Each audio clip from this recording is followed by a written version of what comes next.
नमस्कार। आज हम हिंदी भाषा की 8वीं कक्षा की पाठ्य पुस्तक अभ्यास सागर के पाठ 18 निर्माण के व्याकरण से संबंधित प्रश्न करेंगे। यह पाठ अलंकार की पुनरावृत्ति और अपठित काव्यांश पर आधारित है। तो आइए प्रश्न शुरू करते हैं। हमारा पहला प्रश्न, नीचे दी गई काव्य पंक्तियों को ध्यान से पढ़िए। नीड़ का निर्माण फिर अगली काव्य पंक्तियाँ है ख भाग में, धूली धूसर बादलों ने, ग मोहिनी मुस्कान फिर, घ घोर गर्जनमय गगन के, और ड अण एक चिड़िया चोंच में तिनका। अब इन पंक्तियों में से मोटे काले शब्दों में जिस वर्ण की आवृत्ति हुई है उसे लिखिए। अब पहली पंक्ति में देखिए नीड़ और निर्माण, मोटे काले शब्द जो है नीड़ और निर्माण, इसमें न वर्ण की आवृत्ति हुई है। तो पहली पंक्ति में किसकी आवृत्ति हुई है? न वर्ण की। दूसरी पंक्ति में धूली धूसर में ध वर्ण की आवृत्ति हुई है, तो इसे यहाँ पर लिख देंगे। तीसरी पंक्ति में मोहिनी मुस्कान में म वर्ण की आवृत्ति हुई है, तो यहाँ पर क्या लिखेंगे? म वर्ण। और चौथी पंक्ति में घोर गर्जनमय गगन के, इसमें गर्जनमय गगन में ग वर्ण की आवृत्ति हुई है, तो उसे हम यहाँ लिख देंगे।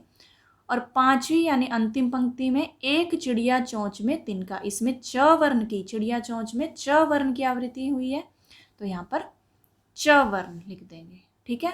अब परिभाषा देखते हैं। जहाँ एक ही वर्ण की आवृत्ति एक से अधिक बार होती है वहाँ अनुप्रास अलंकार होता है।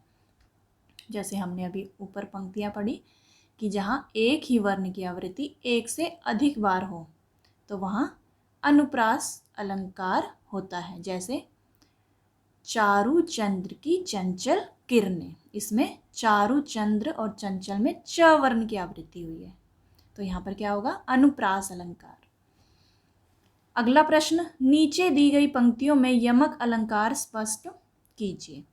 यमक अलंकार, कबीर सोई पीर है जो जाने पर पीर। यहाँ पीर का प्रयोग 2 बार हुआ है। ये देखिए यहाँ पर पीर का प्रयोग 2 बार हुआ है, एक बार यहाँ और एक बार यहाँ, जिसके 2 अर्थ हैं। पहला अर्थ है श्रेष्ठ व्यक्ति या सज्जन व्यक्ति या संत महात्मा, ठीक है। और दूसरे पीर का अर्थ है कष्ट या पीड़ा। अतः यहाँ पर क्या होगा? यमक अलंकार का प्रयोग हुआ है। जैसे कबीरा सोई पीर है जो जाने पर पीर, कबीर जी कहते हैं कि वही श्रेष्ठ व्यक्ति है, सज्जन व्यक्ति है या संत महात्मा है जो दूसरे की पीड़ा को समझे। पर का अर्थ होता है दूसरे और पीर का अर्थ पीड़ा या कष्ट। तो यहाँ पर पीर शब्द के 2 अर्थ होने के कारण शब्द भी 2 बार प्रयोग हुआ है और उसके अर्थ भी भिन्न भिन्न हैं। दोनों बार ही भिन्न अर्थ हों तो वहाँ पर क्या होता है? यमक अलंकार। जहाँ पर शब्द तो 2 या 2 से अधिक बार आए और प्रत्येक बार उस शब्द का अर्थ जो है भिन्न हो तो वहाँ पर क्या होगा? यमक अलंकार।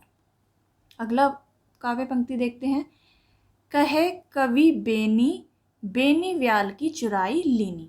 यहाँ बेनी शब्द का प्रयोग 2 बार हुआ है। ये देखिए, एक बार यहाँ और एक बार यहाँ, जिसके 2 अर्थ हैं, कवि का नाम और दूसरा अर्थ क्या है? चोटी। इस वाले बेनी का अर्थ है कवि का नाम। यहाँ कवि बेनी प्रसाद की बात हो रही है और यहाँ पर बेनी, इस बेनी का अर्थ है चोटी। अतः यहाँ क्या होगा? यमक अलंकार होगा। अब अगला वाक्य देखते हैं। अगली काव्य पंक्ति, मन न फिरावे आपना, कहाँ फिरावे मोही। यहाँ फिरावे शब्द का प्रयोग 2 बार हुआ है, एक बार यहाँ और एक बार यहाँ, जिसके 2 अर्थ हैं। पहला अर्थ है परिवर्तन, इस वाले फिरावे का अर्थ है परिवर्तन, और दूसरा अर्थ इस वाले फिरावे का अर्थ है घुमाना। कि मन न फिरावे आपना, कि तुम अपने मन में तो बदलाव नहीं लाते, अपने मन में को तो परिवर्तित नहीं करते, जो तुम्हारे मन में बुरे विचार हैं उन्हें तुम परिवर्तित नहीं करते। कहाँ फिरावे मोही, मोही मतलब मोती को, यहाँ पर जो मोतियों की माला है उन्हें फिराने की बात हो रही है, घुमाने की बात हो रही है, कि उनको फिराने का भी कोई फ़ायदा नहीं है जब तक तुम अपने मन के विचारों को परिवर्तित नहीं करते। जहाँ अब परिभाषा देख लेते हैं। जब एक ही शब्द दो या दो से अधिक बार आए और उनका अर्थ प्रत्येक बार भिन्न हो, अलग हो, उसे यमक अलंकार कहते हैं। जैसे यहाँ पर फिरावे शब्द 2 बार आया है। पीछे जो हमने 2 वाक्य काव्य पंक्तियाँ पढ़ी उनमें बेनी शब्द और पीर शब्द 2 बार आया है और उनके दोनों ही बार जो है अर्थ अलग अलग हैं। तो इसलिए यहाँ पर क्या होगा, यमक अलंकार। नीचे दी गई पंक्तियों में श्लेष अलंकार स्पष्ट कीजिए। जो रहीम गति दीप की, कूल कपूत गति सोए, बारे उजियारो करे बढ़े अंधेरों होए। पहले हम श्लेष अलंकार की परिभाषा को समझ लेते हैं। जहाँ शब्द तो एक ही बार प्रयुक्त किया जाए। अब ध्यान दीजिए, जहाँ शब्द तो एक ही बार आए। उपमा में क्या था, यमक में क्या था, वहाँ पर एक ही शब्द 2 या 2 से अधिक बार आता था। ठीक है, और यहाँ पर जो है शब्द एक ही बार प्रयुक्त किया जाए, एक ही बार आएगा, पर उसके एक से अधिक अर्थ हों और इसमें उसके अर्थ क्या होंगे, एक से अधिक होंगे। तो वहाँ पर क्या होगा, श्लेष अलंकार होगा। ठीक है, श्लेष का अर्थ ही होता है चिपकना। जहाँ पर शब्द एक ही शब्द के अनेक अर्थ निकले वहाँ पर क्या होगा, श्लेष अलंकार। तो आइए अब ये श्लेष अलंकार को स्पष्ट करते हैं। जो रहीम गति दीप की, कुल कपूत गति सोए, बारे उजियारो करे बढ़े अंधेरों होए। यहाँ दीप शब्द के 2 अर्थ हैं। अब ये देखिए, दीप शब्द जो है एक ही बार आया है, लेकिन इसके जो अर्थ हैं वो 2 हैं। एक दीपक और दूसरा पुत्र, इसलिए यहाँ श्लेष अलंकार है। ठीक है, अगली काव्य पंक्ति देखते हैं। मेरी भव बाधा हरो, राधा नागरी सोए, जा तन की झाई परे, श्याम हरित दुति होए। यहाँ हरित शब्द के 2 अर्थ हैं। यहाँ पर हरित शब्द के और श्याम शब्द के भी 2 अर्थ हैं। पहला, हरित शब्द का पहला अर्थ क्या है, हरा रंग। ठीक है, और दूसरा प्रसन्न यानी खुश होना। ठीक है, अब शब्द देखिए एक ही बार आया है हरित शब्द और उसके एक से अधिक अर्थ निकल रहे हैं। पहला अर्थ क्या हुआ, हरा रंग, और दूसरा प्रसन्न। उसी तरह श्याम शब्द के भी 2 अर्थ हैं। शब्द तो एक ही बार आया है लेकिन अर्थ जो है एक से अधिक हैं। पहला अर्थ क्या हुआ यहाँ पर श्याम शब्द का, काला रंग या सांवला रंग, और दूसरा श्याम का अर्थ है कृष्ण, कृष्ण भगवान। ठीक है, तो हमने परिभाषा तो हमने देख ही ली है। जहाँ शब्द तो एक ही बार प्रयुक्त किया जाए पर उसके एक से अधिक अर्थ हों, वहाँ श्लेष अलंकार होता है। अब अगला प्रश्न है प्रश्न नंबर 4। निम्नलिखित पंक्तियों में अतिशयोक्ति अलंकार स्पष्ट कीजिए। अतिशयोक्ति अलंकार, जहाँ किसी बात को ना इतना बड़ा चढ़ाकर कहा जाए या इतनी प्रशंसा की जाए उसकी बढ़ा चढ़ाकर कि वो लोक सीमा से बाहर की बात हो जाए, यानी विश्वास करने योग्य ना हो वो बात, तो वहाँ पर क्या होगा, अतिशयोक्ति अलंकार होगा। ठीक है, तो आइए इसका उदाहरण देखते हैं। देख लो साकेत नगरी है यही, स्वर्ग से मिलने गगन में जा रही। यहाँ साकेत नगरी की, आप यहाँ अयोध्या की जगह ना साकेत लिख लीजिए। ठीक है, साकेत।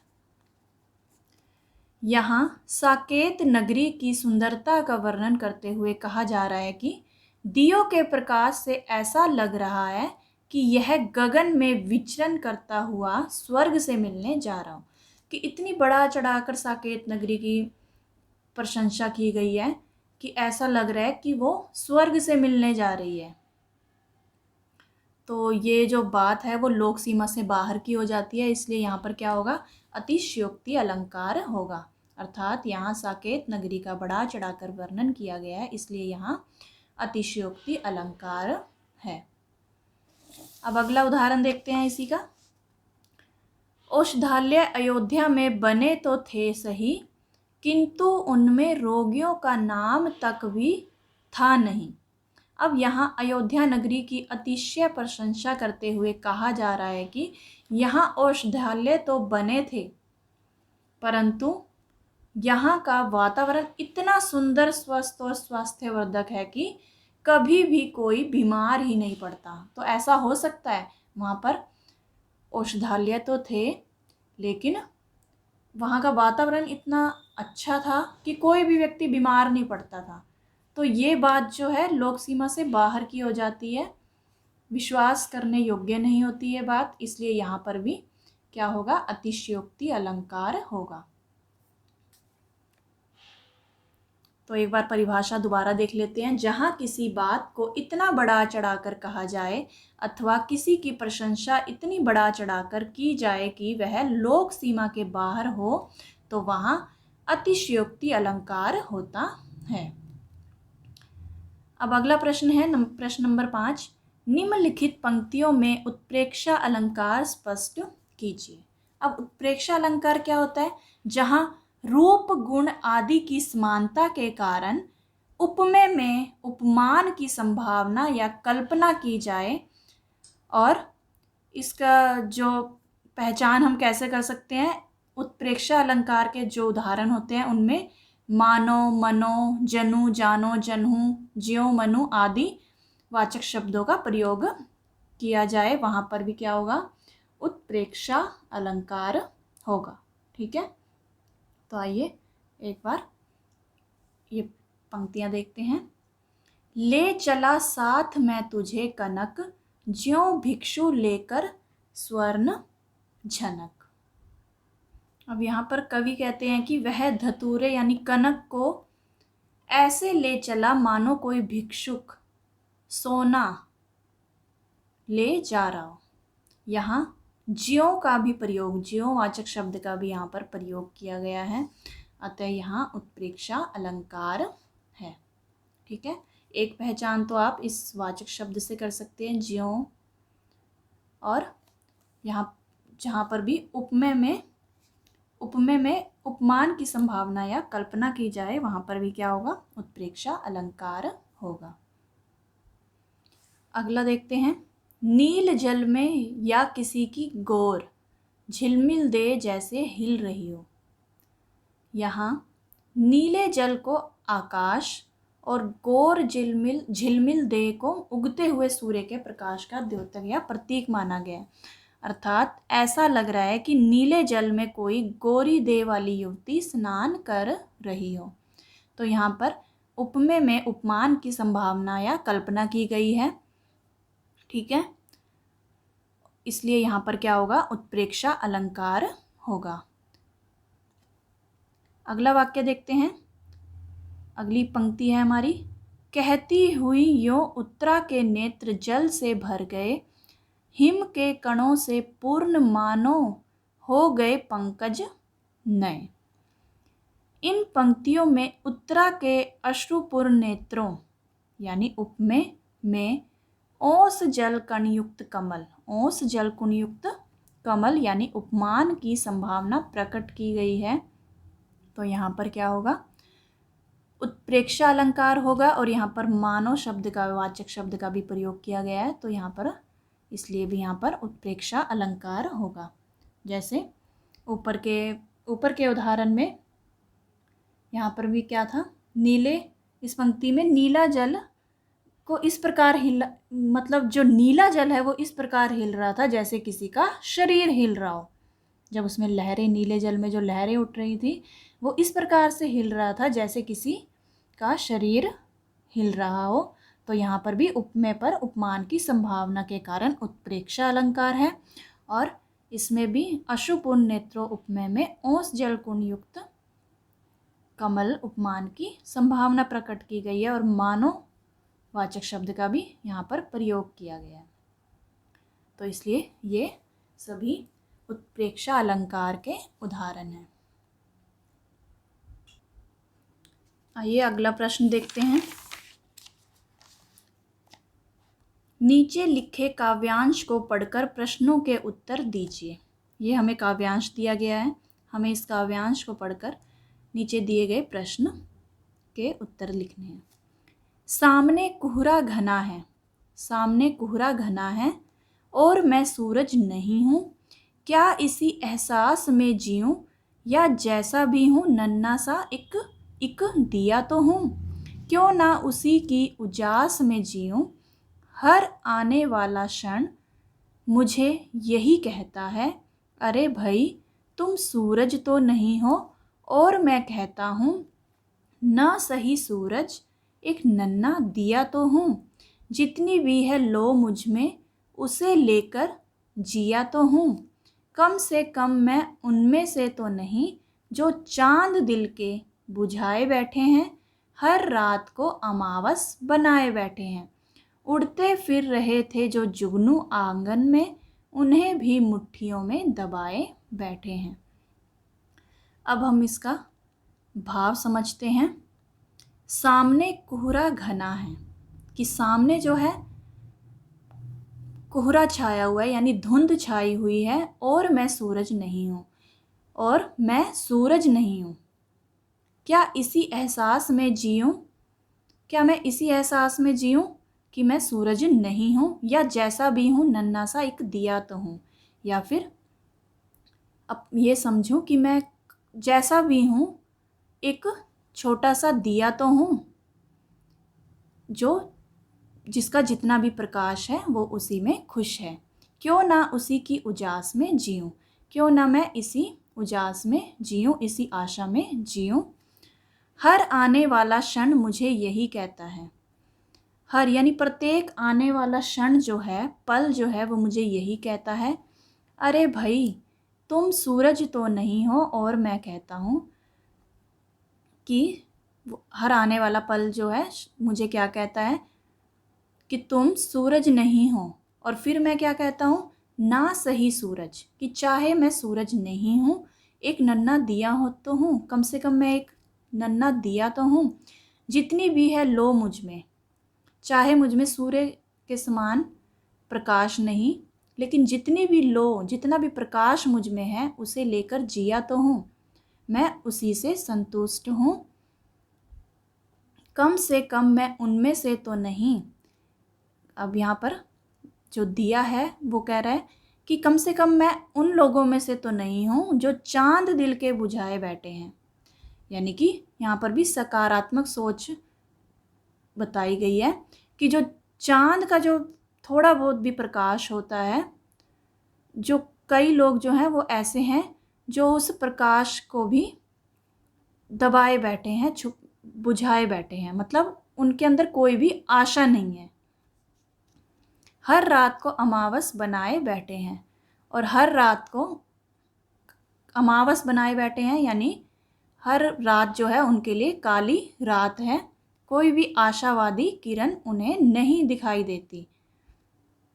उड़ते फिर रहे थे जो जुगनू आंगन में, और जो थोड़े बहुत जो जुगनू, अर्थात जुगनू में भी थोड़ा बहुत प्रकाश होता है। कहने का अर्थ है कि जो थोड़े बहुत उन लोगों में जो आशावादी लोग थे, जिनमें कोई उम्मीद की किरण थी, उन्हें भी मुट्ठियों में दबाए बैठे हैं। उन्हें भी जो निराशावादी लोग हैं, जो निराशावादी और हताश लोग हैं, उन्होंने दबा दिया है।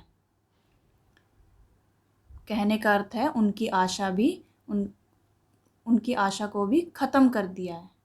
ठीक है, तो अब आइए अब इन प्रश्नों को करते हैं। कोहरा और दिया किसके प्रतीक हैं? पहला प्रश्न है ये। कोहरा अंधेरे अर्थात मुसीबतों, और दिया प्रकाश अर्थात उम्मीद का प्रतीक है। अगला प्रश्न, जो चांद दिल के बुझाए बैठे से क्या तात्पर्य है? यहाँ पर जो चांद दिल के बुझाए बैठे से तात्पर्य उन लोगों से हैं जिनमें योग्यता होते हुए भी वे जीवन से निराश हो चुके हैं। जिनमें योग्यता तो है लेकिन फिर भी वो अपने जीवन से निराश हो चुके हैं। अगला प्रश्न, उड़ते हुए जुगनू से क्या तात्पर्य है? इसका उत्तर है, उड़ते हुए जुगनू से तात्पर्य उन बच्चों और किशोरों से है जिनमें अभी अभी कुछ कर गुजरने की चाहत पैदा हो रही है। यानी जिनमें थोड़ी बहुत उम्मीद की किरण है, आशा की किरण है, लेकिन उन्हें भी दबा दिया जाता है, उनकी आशा को भी, उम्मीद को भी तोड़ दिया जाता है। अगला प्रश्न, जुगनुओं को कौन मुट्ठियों में दबाए बैठा है? जुगनुओं को मुट्ठी में दबाने वाले उनके ही घर के सदस्य हैं, अर्थात वो निराशावादी लोग हैं, वो हताश व्यक्ति हैं जो अपने जीवन से निराश हो चुके हैं। वे उन जुगनुओं को जिनमें थोड़ी बहुत उम्मीद है उन्हें भी अपनी मुट्ठियों में दबाए बैठे हैं, उन्हें भी, उनकी आशा को भी उन्होंने तोड़ दिया है। इस काव्यांश से क्या संदेश मिलता है? तो इसका उत्तर है, इस काव्यांश से हमें यह संदेश मिलता है कि जीवन में मुश्किलें आती ही रहेंगी। जीवन में जो है कठिनाइयाँ, मुश्किलें आती रहेंगी। हमें चाहिए कि हम अपनी पूरी ऊर्जा के साथ, पूरी शक्ति के साथ उसका डट कर सामना करें। अगला प्रश्न देखते हैं। आओ दोहराएं से संबंधित हमारा अगला प्रश्न, नीचे दिए गए शब्दों का संधि विच्छेद कीजिए। पहला शब्द है उद्याचल, तो हमें इसका विच्छेद करना है। तो क्या बनेगा? उदय जमा अचल, यानी कि इस उदय का अ, इसका अ और ये वाला अ, ये दो मिलकर, अ और अ मिलकर क्या बन जाता है? बड़ा आ, जिससे क्या बना? उद्याचल। ठीक है। अगला देखिए, सुखानुभूति। अब इसका संधि विच्छेद क्या होगा? सुख जमा अनुभूति। अब इस ख में अ छिपा हुआ है, क्योंकि ख आधा है और अ स्वर छिपा हुआ है, और इसका अ और अ मिलकर आ बनाएंगे, बड़ा आ, यानी सुखानुभूति। और संधि विच्छेद इसका इस तरह से होगा, सुख जमा अनुभूति। अगला देखते हैं, सम्मान। अब इसका संधि विच्छेद क्या होगा? अब ये देखिए, आधा म है तो सम जमा मान, तो जब हमें इसका संधि करेंगे तो क्या बनेगा? सम्मान। संतोष, इसका संधि विच्छेद क्या होगा? सम जमा तोष। ठीक है। जो ये इसकी ध्वनि जो है, ये तो सन न की ध्वनि आ रही है, लेकिन हम इसे न नहीं लिखेंगे। यहाँ पर इस तरह के जितने भी शब्द होते हैं उनका हम संधि विच्छेद सम से ही करते हैं, सम जमा तोष। स पूरा स और आधा म, फिर जमा तोष। ठीक है। अगला देखते हैं, वाग व्यवहार। अब इसमें इसका संधि विच्छेद क्या होगा? वाक जमा व्यवहार। ये व्यवहार तो इसी तरह से आएगा और इस वाक से वाक बन जाएगा। अब ये जो क है, ये जब हम इसका संधि करते हैं तो ये अपने ही वर्ण का तीसरा, यानी क क्या है? क वर्ग का तीसरा क्या है? क ख ग, अपने ही वर्ग के तीसरे में परिवर्तित हो जाता है। ठीक है। तो क्या बन जाएगा? ये ग बन जाएगा। ये आधा क है तो ये आधा ग बन जाएगा। तो वाग व्यवहार, व्यापार। वाग व्यापार का संधि विच्छेद क्या होगा? वाग व्यापार। अब आगे बढ़ते हैं अगले प्रश्न की ओर।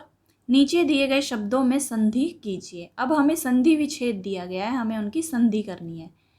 मत जमा अनुसार, तो इसका अ और इस ये वाला अ मिलकर क्या बनाएंगे? मतानुसार।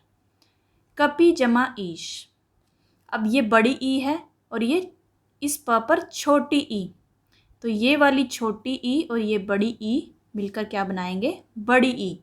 तो कपीश, कपि जमा ईश, कपीश। तथा जमा एव, अब इसका आ और ए मिलकर ए बनाएंगे, बड़ी ए। ठीक है। तथैव, तो तथा जमा एव, तथैव।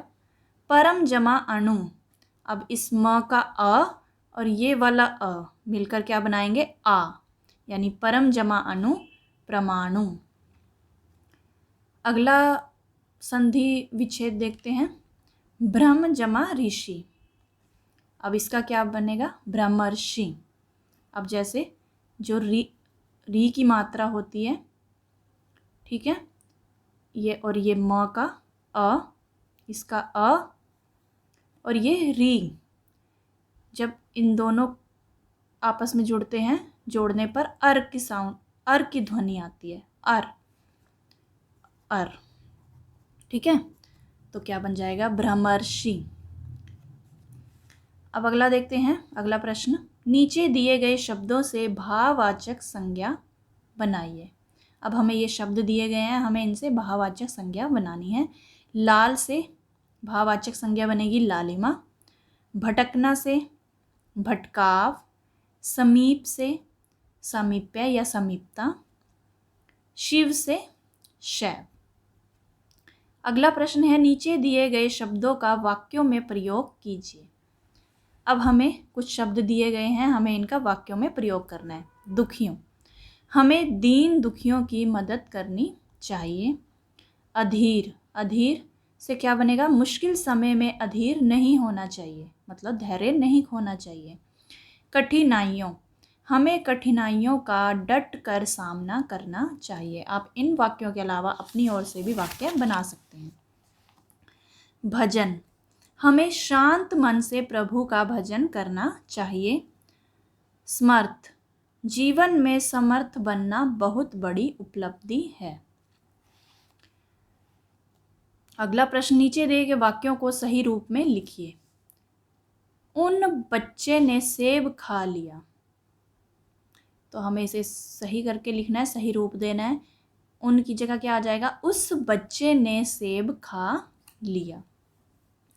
अगला देखते हैं, उनकी रुचियाँ फिल्म देखना और गाना सुनना है, तो इसे सही करके कैसे लिखेंगे? उनकी रुचि है फिल्म देखना और गाना सुनना। दो लड़की आ रही है, अब हम इसे बहुवचन में बदल देंगे, दो लड़कियां आ रही हैं।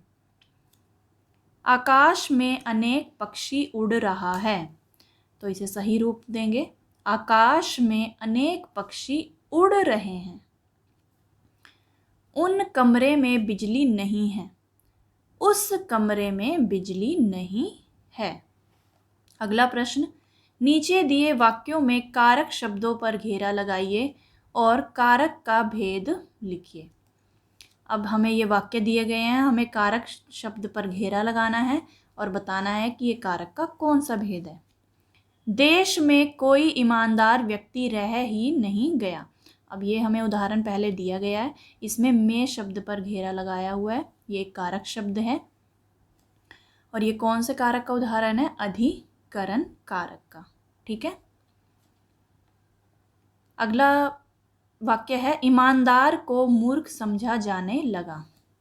ईमानदार को, अब ये को क्या है? कारक शब्द, और ये कौन सा कारक का उदाहरण है? कर्म कारक।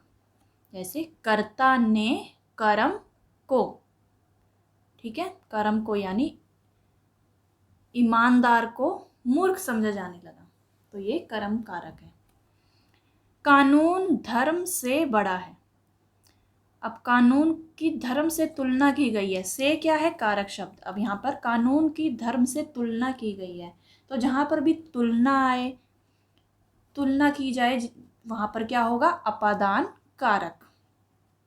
या अलगाव का भाव हो, कोई चीज़ किसी दूसरी चीज़ से अलग हो जाए, अलगाव का भाव आए, वहाँ पर भी अपादान कारक होगा। अगला है, राम घोड़े से गिर गया। अब से क्या है यहाँ पर? कारक शब्द, और कौन से कारक का उदाहरण है ये? कारक का कौन सा भेद है ये? अपादान कारक। कि राम घोड़े से गिर गया, घोड़े से गिर गया यानी वो घोड़े से गिरकर घोड़े से अलग हो गया। जैसे पेड़ से पत्ते गिरते हैं, अब पेड़ से जब पत्ता गिर गया है वो उस पेड़ से अलग हो गया है। ठीक है, तो जहाँ पर भी अलगाव का भाव आए या तुलना की जाए, जहाँ पर, वहाँ पर दो वस्तुओं की जहाँ पर तुलना की जाए, दो व्यक्तियाँ या वस्तुओं की, तो वहाँ पर भी क्या होगा? अपादान कारक। अगला वाक्य है, हे प्रभु मुझे शक्ति दो। अब यहाँ पर हे प्रभु, प्रभु को संबोधित किया जा रहा है। ठीक है, तो हे प्रभु ये कारक शब्द है और संबोधन कारक का भेद है। अगला देखते हैं, उसने मुझे पहचान लिया है। उसने, ने है वैसे तो यहाँ पर ने, तो उसने यानी कर्ता ने, कर्ता ने मुझे पहचान लिया है, उसने मुझे पहचान लिया है। तो ये कौन सा उदाहरण है कारक का? कर्ता कारक का भेद है। ठीक है, अगला प्रश्न देखते हैं। आओ लिखें। सड़क के चौराहे पर लाल बत्ती न होने से अनेक वाहन दुर्घटनाग्रस्त हो जाते हैं। इस संबंध में यातायात अधिकारी को पत्र लिखिए। अब मैं इसका प्रारूप आपको बता देती हूँ कि किस तरह से आपने लिखना है, फिर आप अपने शब्दों में ये जो पत्र है लिख सकते हैं। पहले आप सबसे पहले दिनांक या डेट डालेंगे, ठीक है। फिर सेवा में श्रीमान यातायात अधिकारी, क्योंकि हमें यातायात अधिकारी को पत्र लिखना है। क्षेत्रीय परिवहन कार्यालय और स्थान का नाम लिख देना है, जिस भी स्थान में आप हो, ठीक है। विषय क्या है हमारा? सब्जेक्ट, यानी कि चौराहे पर लाल बत्ती के अभाव से बढ़ती दुर्घटनाओं के संदर्भ में पत्र, ये हमारा विषय हो गया। अब महोदय, मैं राम कुमार, या जो भी आपका नाम है वो आपने लिखना है। कॉलोनी कौन सी है आपकी और कौन सा स्थान है वो लिख देना है आपने, कि मैं इस कॉलोनी का, इस स्थान का एक जिम्मेवार नागरिक की भूमिका अदा करते हुए आपको यह बताना चाहता हूँ कि नमस्ते चौक में प्रतिदिन लाल बत्ती के अभाव से सड़क दुर्घटनाएं बढ़ती जा रही हैं। इसलिए आपसे निवेदन है कि चौराहे पर लाल बत्ती लगवा दी जाए ताकि सभी वाहन,